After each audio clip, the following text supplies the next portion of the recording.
Welcome back to season 3 of the Go to Masters podcast, where we converse with GTM leaders from some of the fastest growing businesses out there and bring you what they've learned through their experience.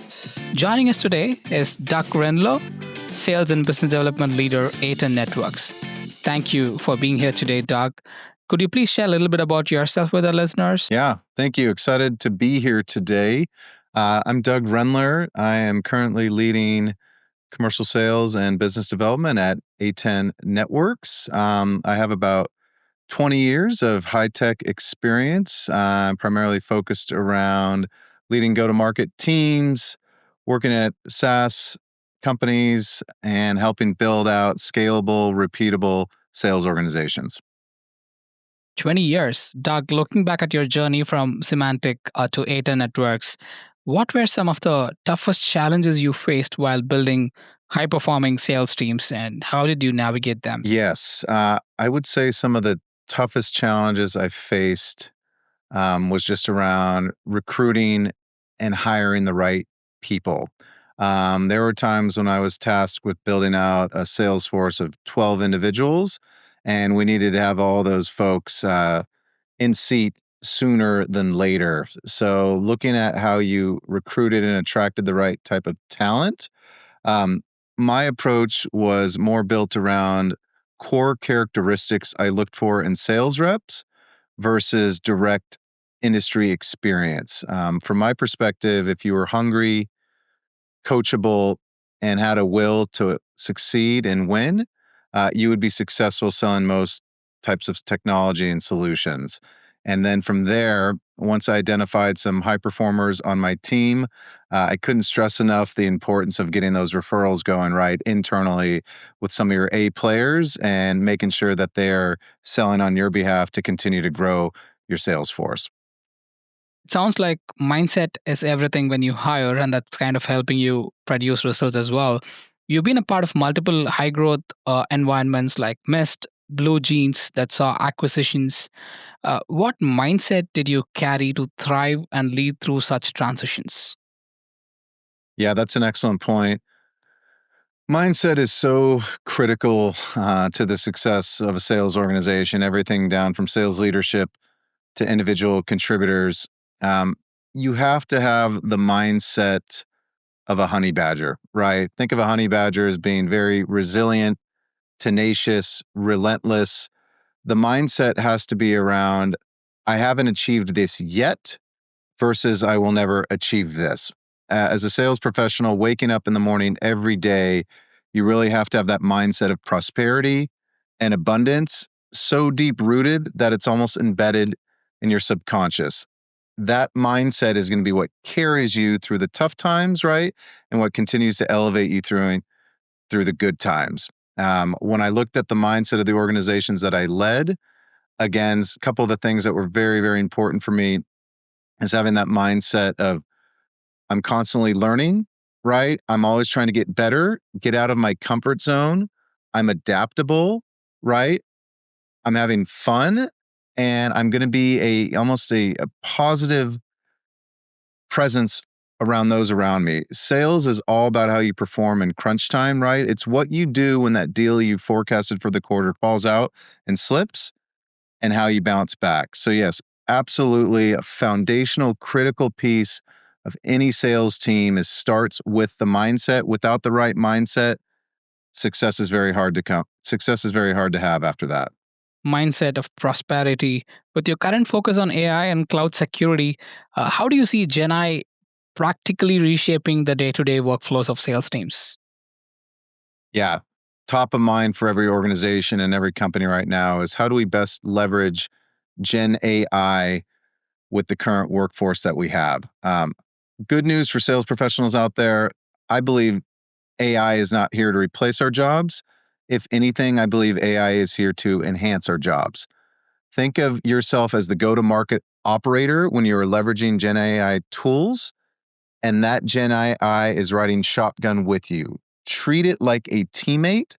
Do not treat it like another tool in your toolkit. Gen AI is going to allow repetitive, more administrative tasks to become a lot more automated. The genuine, authentic human connection that drives sales is still going to be operated by us. Gen AI will help give us better insights and research and help develop this point of view. But ultimately, it's going to be us who continue to drive those human interactions forward, build those trusted relationships with customers and partners. And again, we are the subject matter experts and the operators that are making Gen AI perform at the levels of which we desire.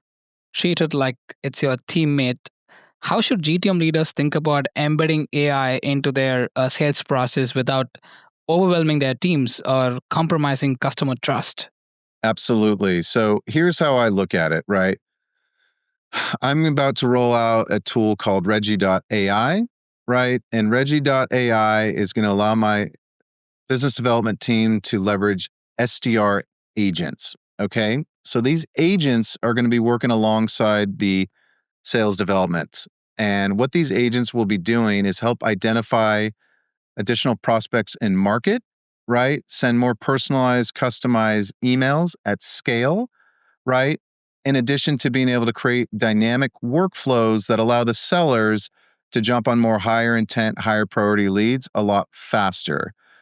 This, in turn, is going to give more time back to my sellers to focus on the higher value accounts, right? Think of the bigger organizations that require much more in depth research and multi threading across the organizational chart, in addition to continuing to focus on connecting with people live over the phone.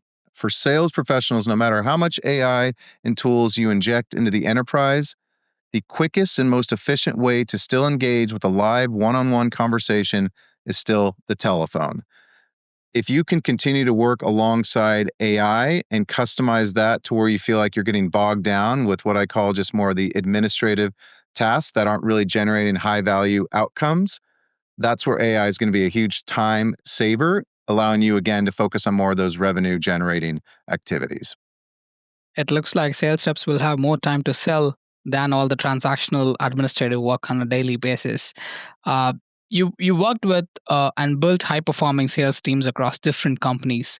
What mindset, we spoke about mindset a bit earlier, what mindset do you believe truly separates the top performing GTM reps from the rest? Yes, they are the quarterbacks, right? They're very selfish with their time. If they're being asked to do something that will not generate more pipeline or more revenue, they're going to push back. The way that they can coordinate resources internally to help them on very large strategic opportunities is the same way that they quarterback and allocate resources when they're selling directly into those customers. They're also an expert in those fields and industries of which they're selling into. If you are viewed by the customer as a peer or somebody that they would work with at their own company, they're going to look at you as a trusted advisor, right? And somebody who really truly understands their business. In your experience, how can a GTM rep build resilience and consistency in a role that naturally comes with rejection and unpredictability? 100%. I would say this: discipline over motivation. Okay. If you want to build resiliency, practice waking up every morning at 6 a.m., right? And starting your day off with either taking a walk, getting direct sunlight, meditating, right? Going to the gym. Building resiliency is all about doing the hard things, right? Or doing those things that nobody's looking at, nobody's paying attention to, stuff that you don't always get credit for. If you continue to operate and do the right things like that, over time, you're going to start to see that incremental residual effect. And that's when all of a sudden things will start opening up and you have that momentum. For me, resiliency, again, is doing the hard things when nobody's watching. It's being accountable and owning your business, even if it's not going to always get you accolades or, a big pat on the back. It's doing a lot of the things that, again, aren't going to always be the most glamorous, but it's doing those things that sometimes require that effort and that level of activity outside of the normal 9 to 5 business hours. Detaching from the result, but just getting to the routine on a daily basis. Key pieces of advice you would like to share with the listeners who aspire to excel in the field of sales and business development. I think sales is one of the most rewarding and fulfilling careers out there. You can absolutely be in control of your own destiny. You get to work with some of the best and brightest people in their respective fields. My advice to anyone aspiring or continuing their career down sales is this. Know that it's going to be challenging, right? Know that you're going to have to continually push yourself. You always want to be learning how you can get better at your craft, right? How you can better leverage tools and technologies that are emerging and shaping the next generation of selling. But most importantly, find that intrinsic motivation, right? What is going to motivate you to get better every single day? What mentors and groups of friends, what does your network look like, right? Have you heard of, the rule of four, right? Think about the four people you spend the most time with. Often that's going to be the closest reflection of yourself. Find other people who have done really successful, accomplished a lot of really big milestones in sales. Learn from them. Ask questions. Don't be afraid to ask silly questions, right? How did you get to where you are right now? What was the biggest deal you closed? What did you want to be when you grew up? Think back to what those God-given talents you had were, those superpowers that you have, and harness those. Focus on that area the most, and then work on those other things after that. I always want to focus on the 2 or 3 things that I'm really, really good at, because that's where I'm going to be able to get the biggest multiplier effect. Brings us to the end of this insightful episode of Go to Masters. Big thanks to Doug for sharing his experiences and valuable insights. Remember, you can tune in every week to learn more from game changers driving hypergrowth companies across the globe. Go to Masters is brought to you by Everstage, your trusted partner for transforming the way businesses handle sales commissions. I'm your host, signing off.